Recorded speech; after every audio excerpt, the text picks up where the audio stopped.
So Queen Camilla just secretly pulled Queen Elizabeth II's 1953 coronation robe out of the royal vault for a private photo shoot, and Prince William sent heritage security officers to seize it right out of her dressing room. And the immediate consequence was Camilla standing in a mourning robe on her back steps, while an unmarked van drove her plans back to Windsor Castle. And honestly, this is so much bigger than a wardrobe dispute, because this was a quiet attempt to rebrand the late Queen's defining moment that blew up behind closed doors. Before we get into the receipts and that custom travel case, make sure you hit subscribe to the new Royal Network real quick, so you do not miss what happens next. There is a lot more to this story. All right, let us start where the story actually begins. And here is the part that actually gets crazy. To understand how an international crisis starts inside a quiet building, you have to picture Clarence House at 11 o'clock at night. Clarence House is an active royal residence built between 1825 and 1827 by John Nash for Prince William Henry, Duke of Clarence. It has thick brick and stucco walls, heavy oil paintings and wool carpets that muffle every footstep.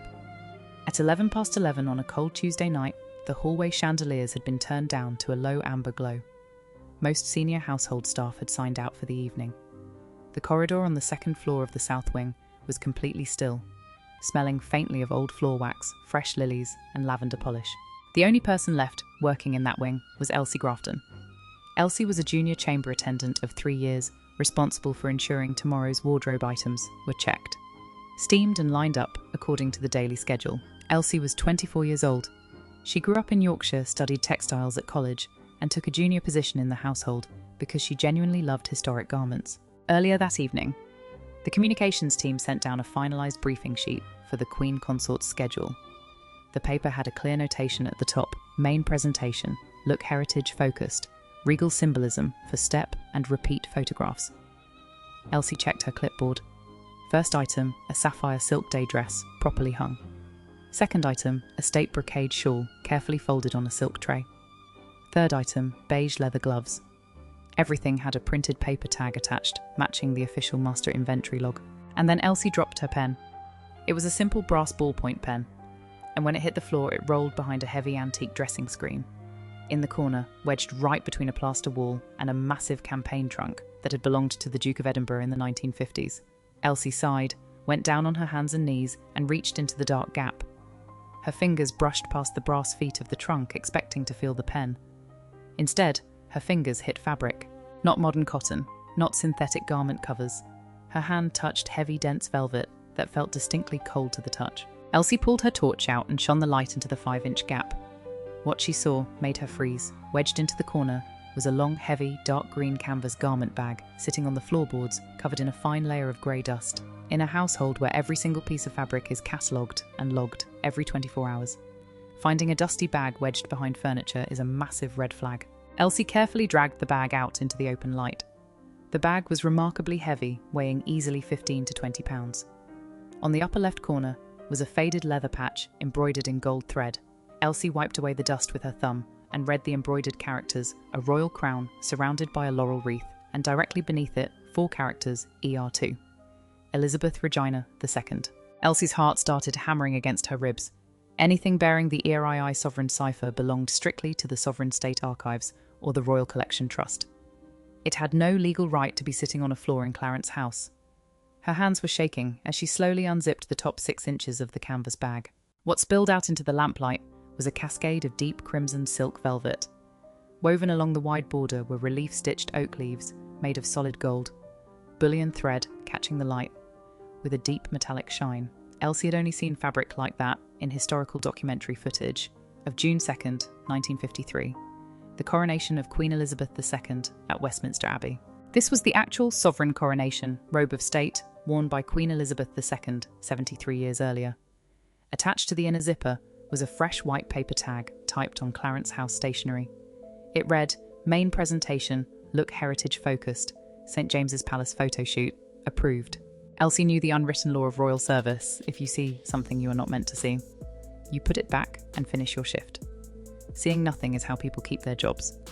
But Elsie also knew that if she put that bag back, a priceless piece of sovereign history was going to be pulled out and photographed for a media campaign without official state approval. She picked up the heavy garment bag, laid it flat across the velvet ottoman. in the centre of the room in plain sight, walked out into the corridor and picked up the secure internal telephone. She dialed the direct 3-digit extension for Royal Collection Security at Windsor Castle. When the duty officer answered, Elsie spoke in a clear voice. "This is Clarence House Junior Attendant.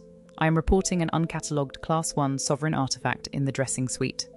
ERII Coronation Regalia. It is marked for public use tomorrow morning." And Elsie had no idea that the call she made was about to set off a military-level security response before sunrise. Now here is what makes this even more significant. To understand why a disagreement over an old coat turned into a full-scale institutional battle, you have to stop thinking about fashion and start understanding how royal regalia is actually governed under British law. We are not talking about a nice coat here. This is plain English sovereign state property. Most people assume that because King Charles is the monarch and Queen Camilla is the queen consort, they can walk into any room in any castle, open a closet and wear whatever historical clothing they want. That is completely wrong. The monarchy in Great Britain operates under strict legal separations built over hundreds of years, specifically designed to prevent monarchs from treating state history like personal private property. There are 3 distinct categories of items inside the royal world. First, personal property, things bought with private money, like King Charles's tweed jackets or Queen Camilla's personal jewellery. Second, the royal collection, trust, a massive collection of art, furniture and armour held in trust by the monarch for the nation, managed by an independent board of trustees. And third, sovereign state regalia. Sovereign state regalia is the most legally protected category of physical objects in the entire United Kingdom. This includes the crown jewels in the Tower of London, the imperial state crown, the anointing spoon, and the coronation robes of state. These items do not belong to Charles or Camilla personally. They belong directly to the sovereign crown as an institution of state governed by parliamentary statutes and managed under the sovereign regalia custody protocols.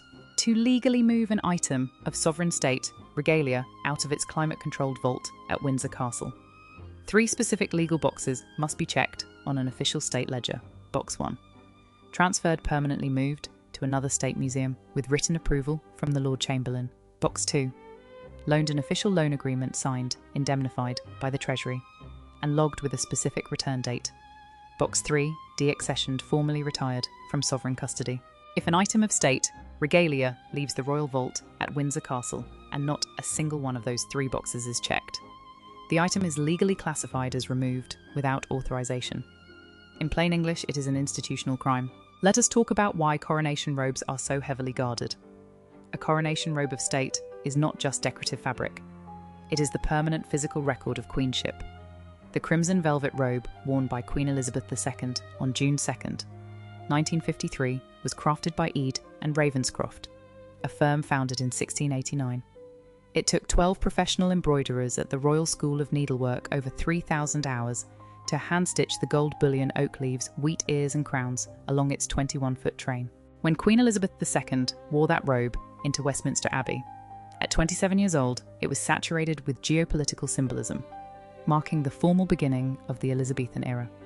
For 70 years, that crimson robe was preserved in a specialised oxygen-depleted vault inside the Round Tower at Windsor Castle. It was kept at 54 degrees Fahrenheit and 45% relative humidity, sealed inside acid-free tissue paper to prevent the gold thread from oxidising. It was never meant to be worn again by anyone else. It was an archival monument to one specific woman's historic reign. When Queen Camilla wore a coronation robe during her joint coronation, on May 6, 2023, she was officially granted a temporary legal state loan to wear Queen Elizabeth's robe for the procession into Westminster Abbey. That loan was signed by the Lord Chamberlain and registered on the state ledger. The moment the May 2023 coronation concluded, that temporary legal loan expired completely. The robe was required to be returned directly to the royal vault at Windsor Castle, logged back into its sealed unit, and left undisturbed. So when Elsie Grafton found that exact same crimson robe sitting on the floor of a Clarence House dressing suite in late 2026, with a fresh paper tag indicating it was going to be worn for a commercial PR photo shoot at St James's Palace, every alarm bell in the security apparatus went off simultaneously. If Queen Camilla was allowed to take Queen Elizabeth's defining coronation robe out of state custody whenever her media team wanted a striking historical photograph, the legal boundary between sovereign state history and personal public relations would be completely destroyed. It meant treating 7 centuries of royal regalia like a wardrobe rental shop. And when that crimson envelope hit, Wellington Barracks at 4:52 in the morning, the officer who opened it knew this was not a normal filing error. But to truly understand why William could do this without flinching, you have to go back to the private history that the palace has spent nearly 30 years trying to sanitize. You have to go back to the 1980s, the 1990s, and specifically to August 31st, 1997. At 4:52 in the morning on Wednesday, Sergeant Ian Merrick was sitting in his quarters at Wellington Barracks, located off Birdcage Walk near Buckingham Palace.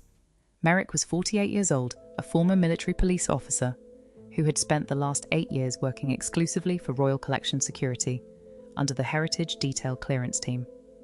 He was a methodical man who wore tailored grey wool uniforms instead of ceremonial gear, because grey walks through palace corridors without starting conversations.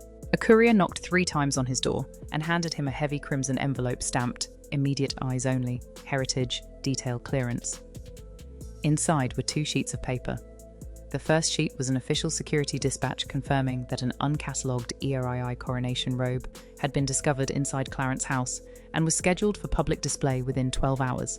But it was the second sheet of paper that made Merrick sit up straight in his chair. It was a short handwritten note, written in clear blue ink on heavy cream paper. There was no formal heading, no crest, and no diplomatic preamble. It contained just 15 words. The robe was never meant to be worn again. Confirm it. Secure it. W. That W stood for Prince William, the Prince of Wales, Duke of Cornwall, and future King of the United Kingdom. To understand why Prince William sent that note at 5 o'clock in the morning without consulting his father, you have to understand the deep personal wound that has driven William's decisions for nearly 30 years. When Princess Diana died in that Paris tunnel on August 31st, 1997, Prince William was a 15-year-old boy staying at Balmoral Castle in Scotland. In the weeks immediately following her death, while William and his 12-year-old brother Harry were dealing with profound grief, a very quiet, very efficient bureaucratic operation began inside Kensington Palace. Senior palace courtiers moved into Princess Diana's private apartments at Kensington Palace. They went through her wardrobes. They catalogued her designer dresses, her private letters, her photograph albums, and her personal jewellery collections.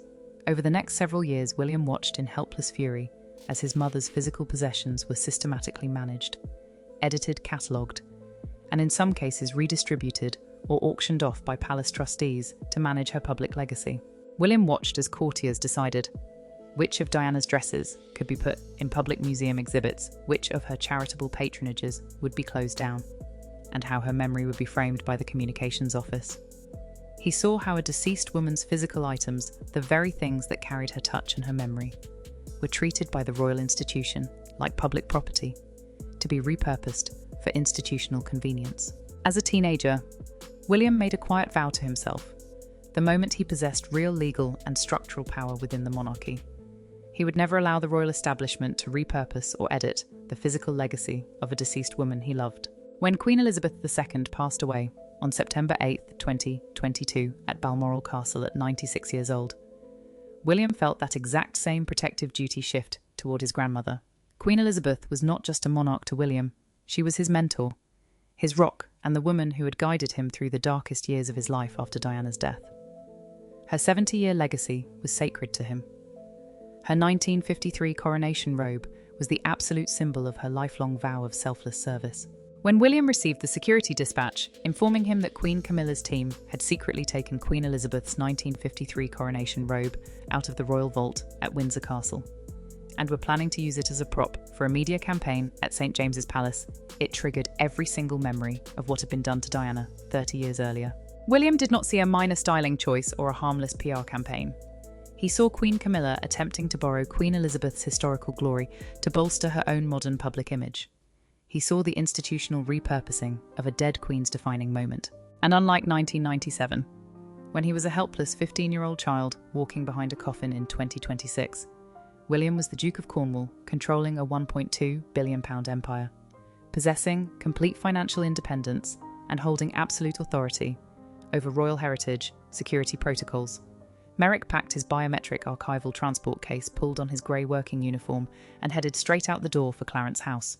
And this is the detail that stopped me cold when I first read it, because it shows you how far Camilla's team was willing to go to construct a visual narrative.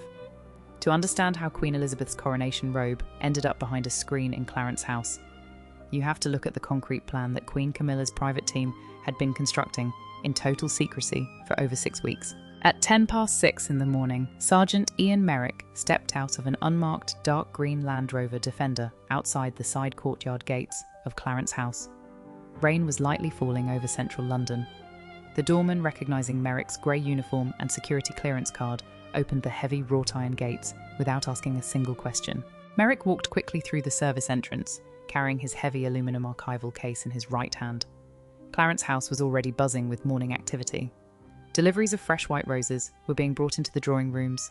Sound technicians were running cables down the main hallway, and junior aides were carrying garment bags between rooms. Merrick walked down the second-floor corridor of the south wing toward the main dressing suite. Outside the dressing room door, a junior valet was standing beside a tall wooden mannequin frame, carefully running a handheld garment steamer over a rack of silk dresses. Affixed to the top of the mannequin frame was a white paper work order tag printed in bold black ink. It read, "Main presentation, look heritage focused, regal symbolism, location St. James's Palace stateroom, media embargo, 12 o'clock noon." Merrick stopped and read the tag twice. The scheme was staggeringly simple and honestly staggeringly audacious. Queen Camilla's private public relations strategists, working alongside her senior aide Lady Ashcroft, had been trying to figure out a way to boost Camilla's public approval ratings ahead of a major international state visit. Focus group data had shown that while the public respected King Charles Queen, Camilla's personal connection to the history of the monarchy was still viewed by many as weak compared to the late Queen Elizabeth II. The PR team came up with a bold visual solution. They would stage an exclusive media photoshoot inside the historic picture gallery at St. James's Palace. Queen Camilla would be photographed wearing Queen Elizabeth II's actual 1953 Coronation Robe of State, the crimson velvet and gold oak leaf train draped dramatically across a velvet throne chair. The images would be distributed to global fashion magazines and international news networks under the headline, "A Queen's Legacy Carrying the Crown Forward." It was designed to project deep, uninterrupted historical continuity, visually linking Camilla directly to the late Queen's iconic majesty. But there was a massive problem with the plan. If they filed a formal request through the Lord Chamberlain's office or the Royal Collection Trust to borrow the 1953 Coronation Robe, the request would instantly be flagged by Prince William and the formal archival board. It would be denied immediately under sovereign protection statutes. So Camilla's team decided to exploit a security gap that Camilla had discovered during her own coronation in May 2023. During the preparations for the May 2023 coronation, Queen Camilla had been granted official state access to the royal vault at Windsor Castle to inspect historical garments. She knew the exact storage unit where the ERII regalia was kept. She knew that on the second Tuesday of every month, historical textiles inside the vault were pulled for routine conservation inspections by external specialists from Eda and Ravenscroft. 6 weeks before the planned photoshoot, Camilla's team quietly issued an administrative request to have item 0004, the ERII 1953 Coronation Robe, transferred from Windsor Castle to the Conservation Workshop at Clarence House for minor thread preservation and environmental assessment. Because the request came directly from the Queen Consort's private office under the guise of routine garment care, the junior vault managers at Windsor signed the transfer log without raising an alarm. The robe arrived at Clarence House on a Friday afternoon. Instead of going to a conservation workshop, it was taken directly to Queen Camilla's private dressing suite, slipped inside an unmarked canvas garment bag, and hidden behind the antique campaign trunk until the morning of the photoshoot. Camilla's team assumed that once the photoshoot took place at St. James's Palace and the high-resolution photographs were released to global media, it would be a complete fait accompli. Nobody would publicly criticise the Queen Consort after the photos were published. The robe would be quietly returned to Windsor Castle, and the whole operation would be brushed off as a brilliant public relations success. It was a clever, calculated manoeuvre, but Camilla's team made one fatal error. They completely underestimated the junior chamber attendant who dropped her pen on a Tuesday night. Okay, so here is the part that actually changes everything. This is the pivot chapter, where the whole confrontation explodes behind closed doors. Sergeant Ian Merrick did not knock formally on the dressing room door. He turned the brass handle, pushed the door open, and stepped directly inside the cherry wood-lined suite. The room smelled strongly of cedar lavender polish and expensive French perfume. Sitting on a plush velvet ottoman in the centre of the room was the heavy canvas garment bag that Elsie Grafton had pulled out from behind the trunk hours earlier. Standing beside a folding table loaded with pearl necklaces and silver tiaras was Lady Ashcroft, Camilla's senior personal aide. a tall, sharp-featured woman in her 50s, wearing a charcoal blazer and holding a silver clipboard. Lady Ashcroft spun around, her face instantly tightening. "Who gave you permission to enter this suite? This is a private dressing room. Leave immediately." Merrick did not move. He set his aluminum archival case flat on the floor. "Royal Collection security, ma'am. I am here under heritage detail clearance to verify item 0004.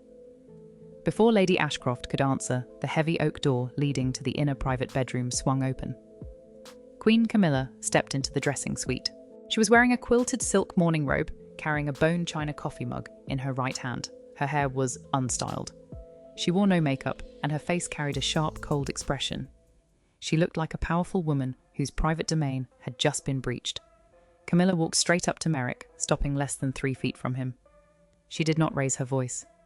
She used the cold, dry tone she always uses when she is deeply angry. "Are you mistaking velvet for sedition, Sergeant? Or have you simply forgotten whose house you are standing in?" Merrick kept his face completely neutral. He inclined his head slightly.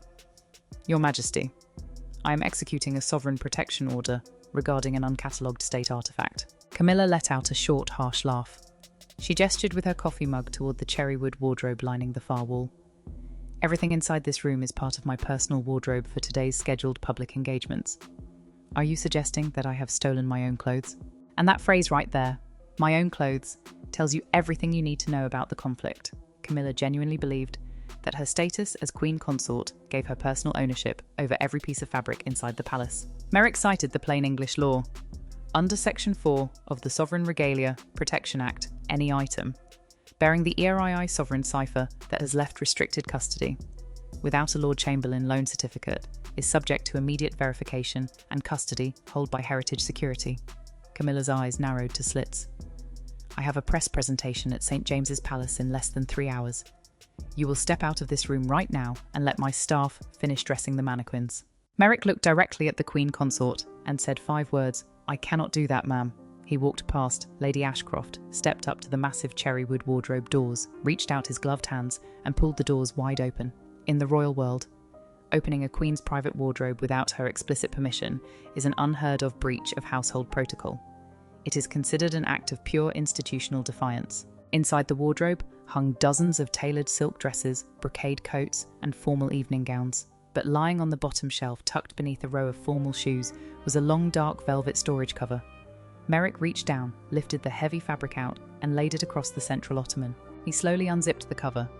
The deep crimson silk velvet spilled out into the room, its gold bullion oak leaf embroidery catching the bright overhead lights. Tucked inside the inner collar was an aged linen tag embroidered in dark red thread, Eden Ravenscroft, 1953, sovereign item 004. It was the authentic 1953 Coronation Robe of State of Queen Elizabeth II. But then came the major revelation, the detail that changed the entire picture from a simple wardrobe disagreement into a high-level security crisis.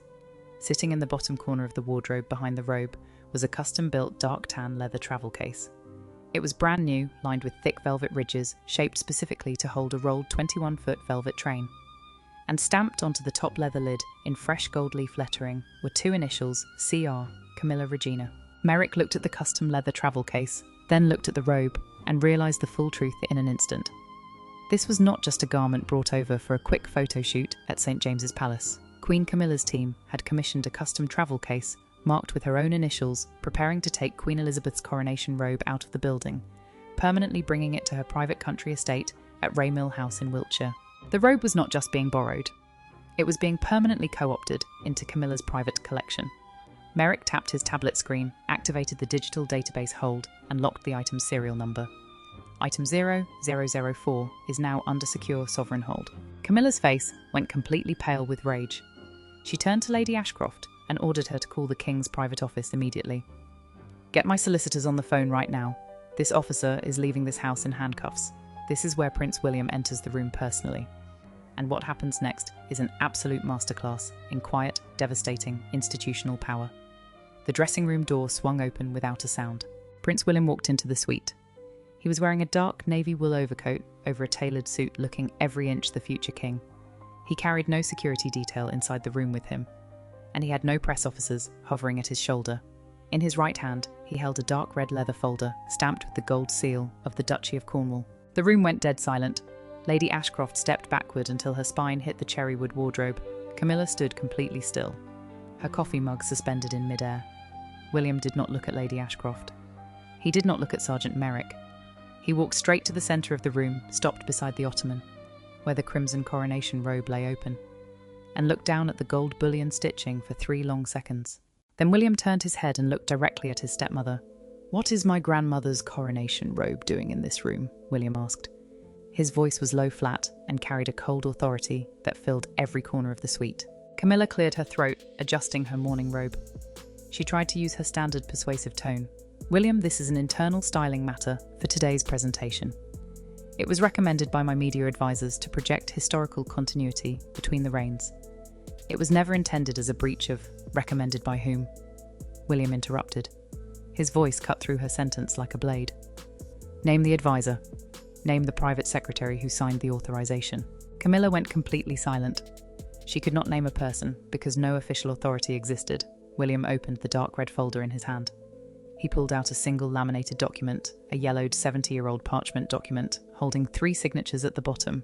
"This is the Sovereign Regalia Charter, signed on July 4th, 1953 by Queen Elizabeth II. Witnessed by the Lord Chancellor and the Keeper of the Privy Purse," William said, reading directly from the page.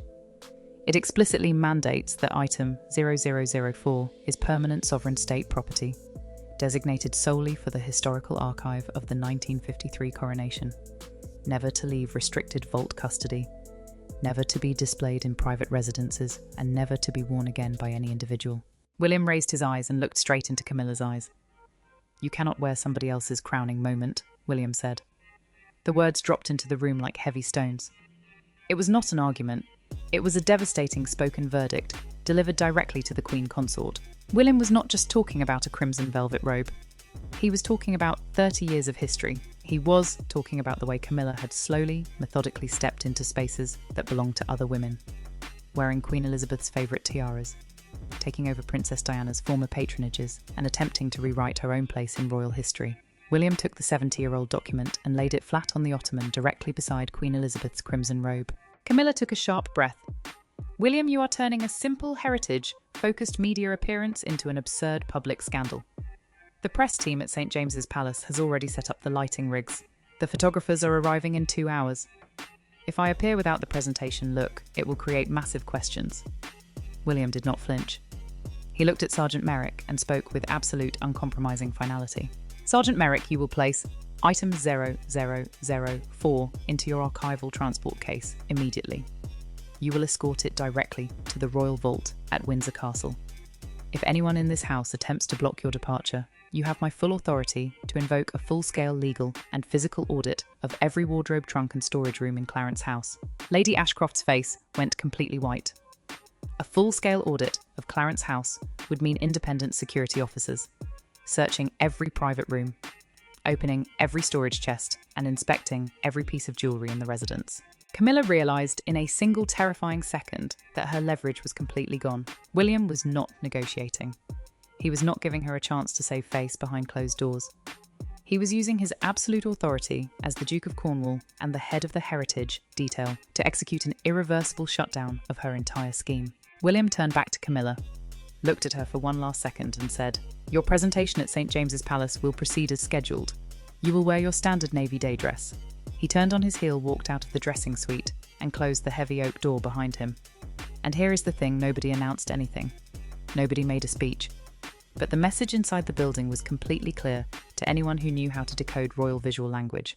At 12 o'clock noon on Wednesday, the main gates of St. James's Palace opened to admit over 40 accredited international fashion journalists, news photographers, and television broadcast crews. The event had been billed in private media circulars as a major historical presentation highlighting royal continuity and heritage symbolism. The picture gallery inside St. James's Palace had been completely transformed. High-powered studio lighting rigs had been erected along the crimson carpeted walls, pointing directly at an elevated velvet podium.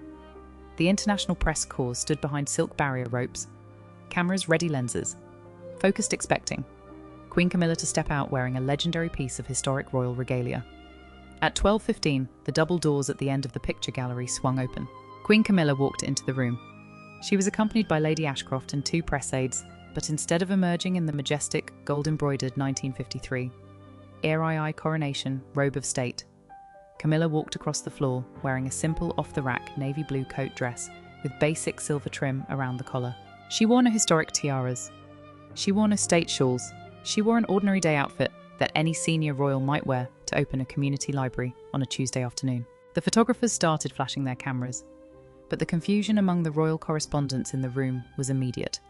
Journalists whispered to one another behind their notebooks, asking why a major heritage presentation featured an outfit that looked completely ordinary.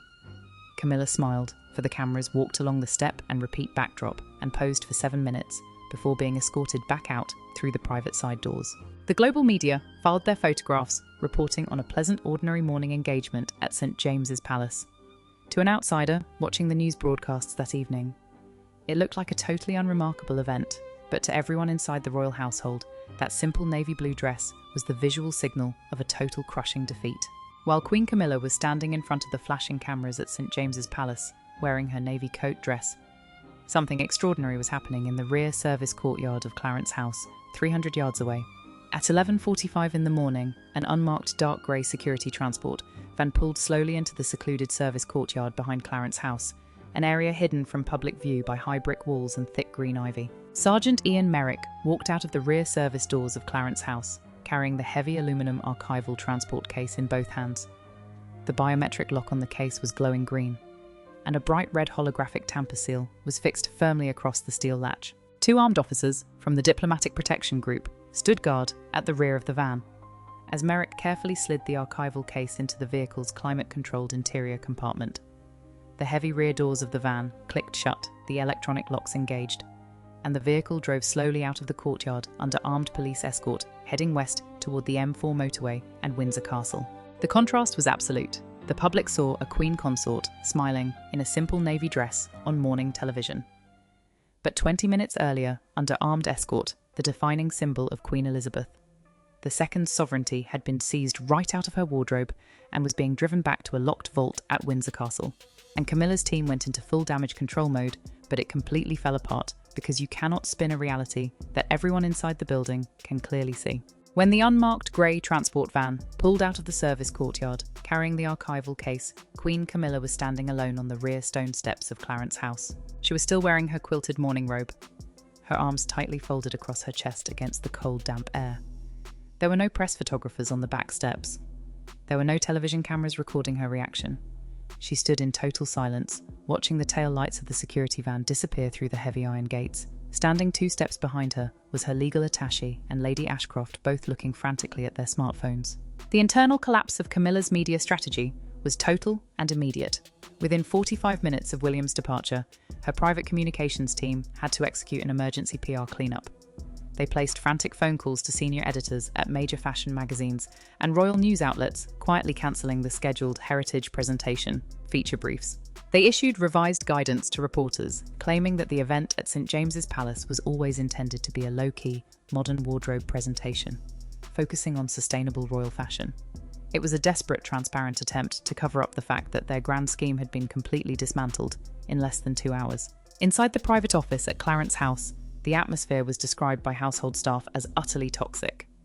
Lady Ashcroft and the senior communications advisors, who had spent 6 weeks planning Operation Heritage, sat at their desks in total silence, realising the full extent of their miscalculation. They had spent years operating under the assumption that because King Charles was on the throne, Queen Camilla possessed ultimate unchecked authority over the royal household and its collections. They believed that because they had successfully managed Camilla's public rehabilitation, over 20 years gradually securing her titles, her patronages, and her crown, nobody inside the palace would dare challenge her decisions regarding historical regalia. They completely miscalculated Prince William. Camilla had spent 30 years outmanoeuvring people who underestimated her. She had outmanoeuvred palace courtiers in the 1990s. She had outmanoeuvred public hostility after Diana's death, and she had outmanoeuvred political resistance to her crowning as Queen Consort.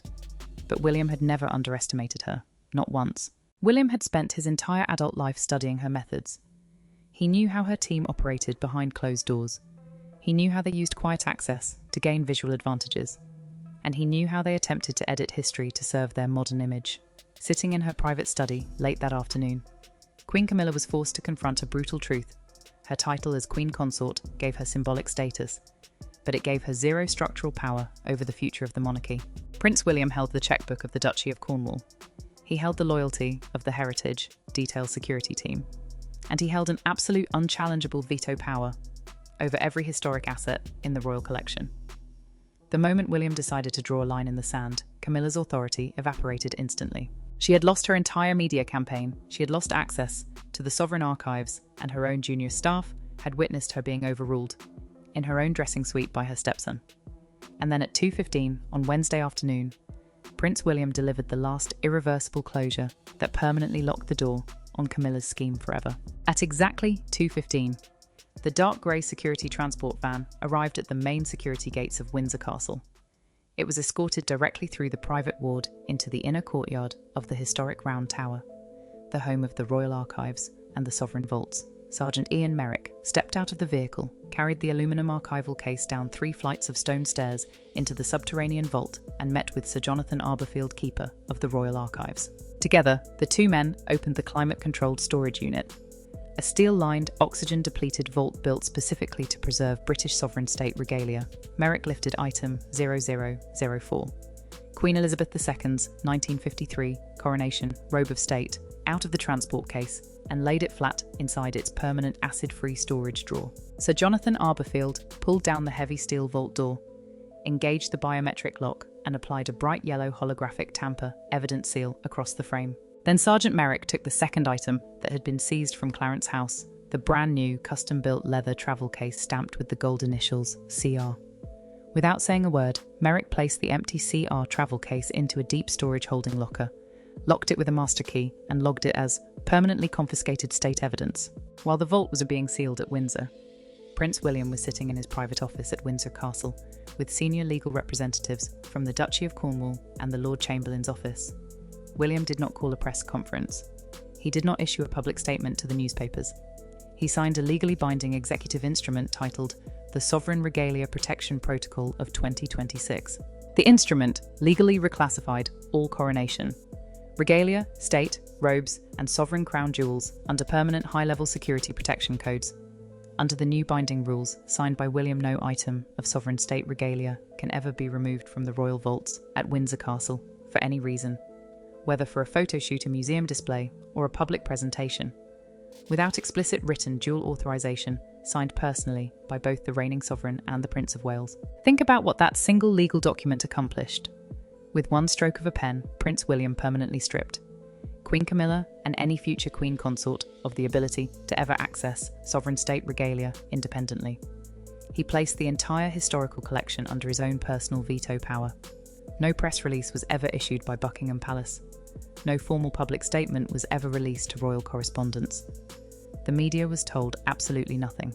Just a holographic seal snapped shut. Inside a vault at Windsor Castle, a signed legal instrument placed in an estate safe, and a custom leather travel case locked away in deep storage. And that was it. That was the whole thing. Done.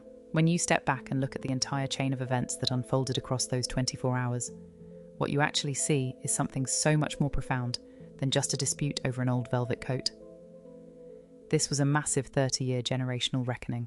Look at what Queen Camilla attempted to do. She tried to take the single most iconic, sacred physical item from Queen Elizabeth II's historic 1953 coronation and use it as a fashion prop for a modern public relations campaign. She wanted to borrow the late Queen's majesty, wrap herself in her crimson velvet, and project an image of deep, legitimate historical continuity to the world. She operated under the old assumption that royal history is a flexible commodity, something that can be edited, borrowed and repurposed. Whenever the palace communications team needs to boost a public profile, she completely miscalculated the Prince of Wales.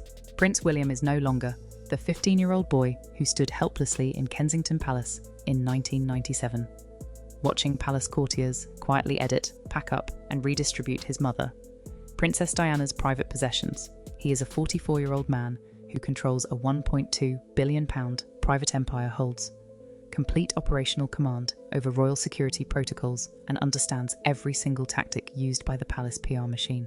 When William discovered that his grandmother's coronation robe had been taken out of Windsor Castle and hidden behind a screen in Clarence House, he did not engage in media briefing wars. He did not throw a public tantrum. He used precision legal authority, military security protocols, and absolute institutional leverage to seize the robe right out of Camilla's wardrobe, lock it inside an archival case, and drive it back to Windsor under armed escort. William proved a fundamental truth. To the entire royal establishment, history cannot be repurposed for public relations. Queen Elizabeth II's 1953 coronation robe was worn by one woman on one historic day for one sacred vow of lifelong service. It belongs to her memory, it belongs to the sovereign archives, and no modern PR strategy will ever be allowed to dilute or co-opt its meaning. By taking absolute, uncompromising control over the sovereign archives, William sent a deafening message to the entire House of Windsor. As long as he stands as the future king, no woman's legacy, whether it is his mother, Princess Diana, or his grandmother, Queen Elizabeth II, will ever be erased, edited, or repurposed for institutional convenience again. The power dynamic inside the British monarchy has permanently shifted. Queen Camilla still holds her title, she still attends official state dinners, and she still sits beside King Charles at public events. But her ability to manipulate royal history for public relations is completely, totally dead. She stands in the halls of Clarence House, knowing that every vault, every archive, and every historic asset is guarded by a stepson, who remembers everything he witnessed as a child, and who holds absolute authority over the future of the crown. She lost the entire moment standing on a back step in a mourning robe, watching a piece of history drive away, because she could not leave her coronation in the past.